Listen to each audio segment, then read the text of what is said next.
रात के 11 बज रहे थे। सर्दियों की रात, ठंडी हवा और घुप अंधेरा। मैं अंशुल मिश्रा, पेशे से फोटो जर्नलिस्ट, एक छोटे से गांव धौली घाट जा रहा था। ये गांव अपनी पुरानी किलों और रहस्यमयी कहानियों के लिए जाना जाता था। दिल्ली से धौली घाट के लिए ट्रेन तो थी, लेकिन आखिरी ट्रेन छूट चुकी थी। वहां तक पहुंचने का दूसरा और आखिरी साधन थी बस। जब स्टेशन पहुंचा तो बस के टिकट काउंटर पर बैठे एक बुजुर्ग ने अजीब नजर से मेरी तरफ देखा और बोला, बेटा, रात में धौली घाट जाने की गलती मत करना। मैंने हंसते हुए पूछा, क्यों? वहां भूत रहते हैं क्या? उसने मेरी बात का जवाब नहीं दिया, बस इतना कहा, यहाँ से सुबह निकलना, अभी के लिए यहीं रुक जाओ। मैंने उसकी बातों पर ध्यान नहीं दिया। रिपोर्टर की नौकरी में तो अक्सर ऐसे अजीब किस्से सुनने को मिलते हैं। मैंने अपना बैग उठाया और आखिरी बस का इंतजार करने लगा। करीब आधे घंटे बाद एक पुरानी जर्जर बस स्टेशन पर आकर रुकी।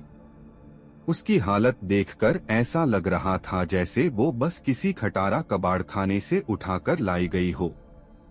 बस के ड्राइवर ने बिना मेरी तरफ देखे कहा, धौली घाट चलोगे? मैंने सिर हिलाया और बस में चढ़ गया। अंदर सिर्फ 6 से 7 लोग बैठे थे। माहौल अजीब सा था। बस के भीतर हल्की सी ठंड महसूस हो रही थी और ऐसा लग रहा था जैसे हर यात्री मेरी तरफ घूर रहा हो। मैंने अपनी सीट ली और इधर-उधर देखने लगा। एक बुजुर्ग औरत अपनी गोद में एक किताब रखे थी, लेकिन किताब के पन्ने खाली थे। एक आदमी जो मेरे ठीक सामने बैठा था, खिड़की से बाहर लगातार घूर रहा था। सबसे अजीब था कि एक युवक अखबार पढ़ रहा था और वो अखबार 25 साल पुराना था। मुझे लगा कि मैं शायद ज्यादा सोच रहा हूँ। मैंने अपनी जैकेट के अंदर हाथ डाला, मोबाइल निकाला और देखा कि नेटवर्क गायब है। बस धीरे धीरे सुनसान सड़कों से होकर गुजरने लगी। चारों तरफ अंधेरा था। थोड़ी देर बाद ड्राइवर ने अचानक बस रोक दी। क्या हुआ? मैंने पूछा।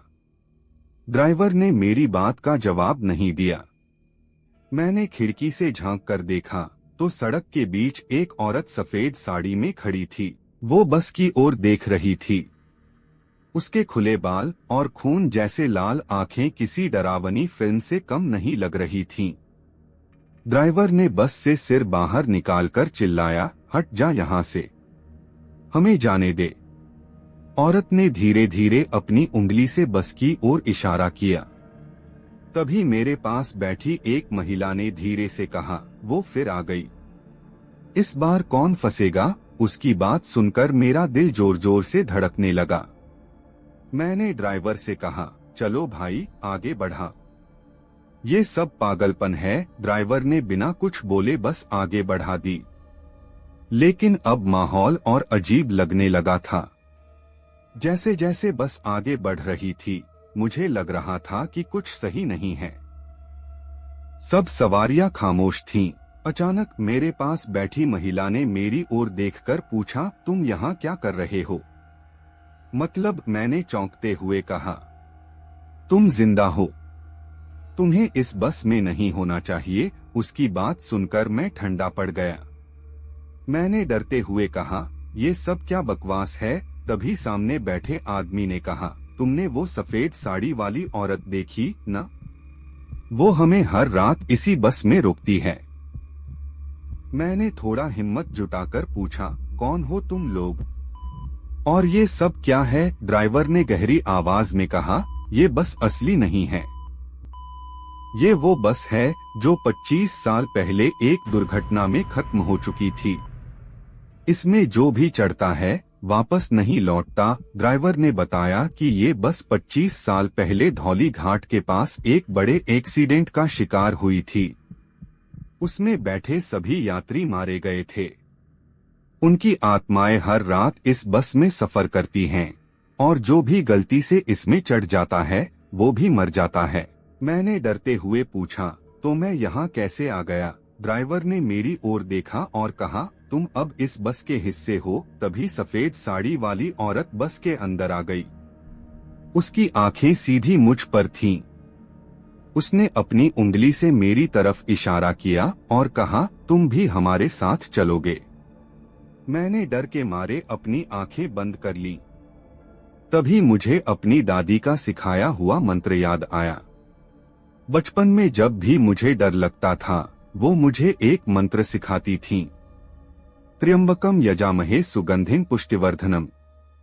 मैंने पूरी ताकत से वह मंत्र पढ़ना शुरू कर दिया। बस में बैठे सभी यात्री अचानक कराहने लगे।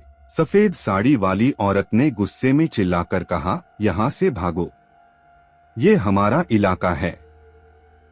बस के अंदर का माहौल पूरी तरह बदल गया। सीटें हिलने लगीं, खिड़कियां टूटने लगीं, लेकिन मैंने मंत्र पढ़ना जारी रखा। अचानक एक तेज रोशनी फैली और सब कुछ शांत हो गया। जब मैंने आंखें खोली तो मैं एक मंदिर के सामने पड़ा था। पुजारी ने मुझे उठाया और पूछा, बेटा तुम ठीक हो? मैंने डरते हुए पूछा, ये कहाँ है? पुजारी ने बताया कि ये धौली घाट का शिव मंदिर है। मैंने उन्हें पूरी कहानी सुनाई। उन्होंने बताया कि जो बस दुर्घटनाग्रस्त हुई थी, उसकी सवारियां अब भी जंगल में भटकती हैं। मैं शायद मंत्र की वजह से बच गया था। मैंने उस घटना को अपनी रिपोर्ट में लिखा। कुछ लोगों ने मेरी बात पर यकीन किया, तो कुछ ने इसे मजाक समझा। लेकिन कहानी यहीं खत्म नहीं हुई। एक हफ्ते बाद मुझे एक पुराना खत मिला। उसमें लिखा था, तुम्हारी वजह से हमें मुक्ति मिली। अब हम शांति में हैं। तुम्हारा शुक्रिया।